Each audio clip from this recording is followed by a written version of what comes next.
एक कंपनी को आगे बढ़ाने के लिए और उसे सही ढंग से चलाने के लिए प्रबंधन कौशल की आवश्यकता होती है। लेकिन ये कहां सिखाए जाते हैं? आजकल के मैनेजमेंट स्कूल्स का कहना है ये सारे पाठ हम रामायण से सीख सकते हैं। रामायण को सही सही समझकर उसका पालन करने से हमें कई प्रबंधन पाठ मिलते हैं। रामायण में कौन कौन से मैनेजमेंट पाठ हैं, ये जानने के लिए आप इस वीडियो को अंत तक देखिएगा।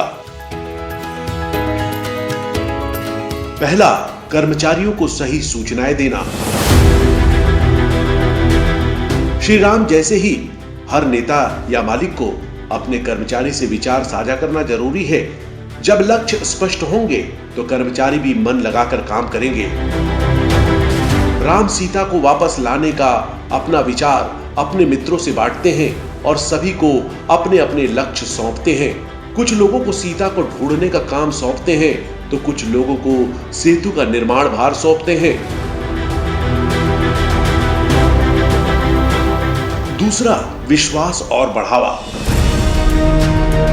रावण की सेना ने महान राजाओं को हराया, लेकिन श्री राम अनुभव शून्य वानर सेना के साथ युद्ध में प्रवेश करते हैं। वानरों की सेना और युद्ध, ऐसा कहा कि रावण सेना ने राम का परिहास किया, लेकिन फिर भी वे पीछे नहीं हटे। वानर सेना पर अपार विश्वास के साथ वे आगे बढ़े। उन्होंने सेना को शिक्षा दी, उन पर विश्वास जताया और उनको बढ़ावा दिया। उनके अंदर ये विश्वास भर दिए कि रावण का वध इतना मुश्किल भी नहीं। इससे हमें यही सीख मिलती है कि एक नेता को अपनी टीम के प्रति विश्वास हो तो कुछ भी हासिल हो सकता है। तीसरा, सबसे एक तरह का व्यवहार करना।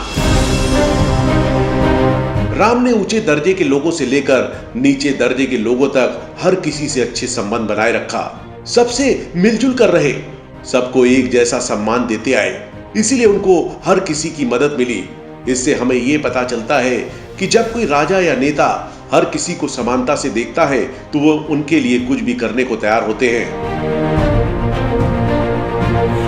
चौथा, हिम्मत से काम लेना। सीता के अपहरण के बाद श्री राम बहुत चिंतित हो गए, लेकिन उससे शीघ्र ही बाहर आकर इस बात पर ध्यान दिया कि सीता को वापस कैसे लाएं। हिम्मत से आगे बढ़े। उनके साथ लक्ष्मण के सिवा और कोई नहीं था, लेकिन उनकी शक्ति, युक्ति और सच्चाई के कारण हनुमान और सुग्रीव जैसे मित्र उनका साथ देने चले आए। पूरी वानर सेना उनकी मदद करने को तैयार हो गई। पांचवा, नैतिकता की राह पर चले।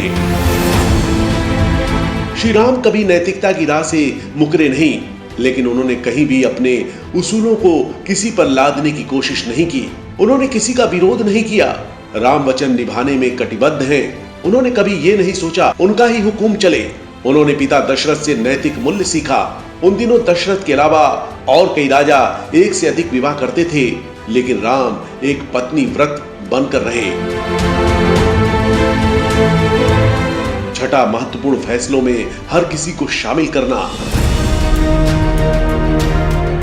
जब विभीषण ने रावण का विरोध किया तो श्री राम ने प्रतिज्ञा की कि उनकी रक्षा करेंगे। इसके बारे में उन्होंने अपने सैन्याध्यक्षों से बात की तो उन्होंने सुझाव दिया कि एक राक्षस पर विश्वास न करें। तब राम ने उनके सुझावों का खंडन न करते हुए उनको समझाया कि विभीषण पर विश्वास कर सकते हैं।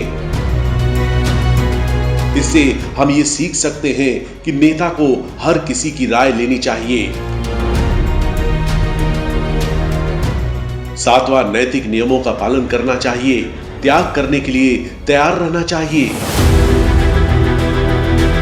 श्री राम ने आदर्श जीवन के साथ साथ नैतिक मूल्यों का पालन भी किया। रावण पहले दिन अत्यंत विश्वास के साथ युद्ध करने चले आए, लेकिन राम के शौर्य के कारण रावण शीघ्र ही निरायुध हो गए। तब नीति सूत्रों के अनुसार राम ने उन पर हमला नहीं किया। इस तरह राम नैतिकता की राह पर चलते हुए आदर्श पुरुष बने।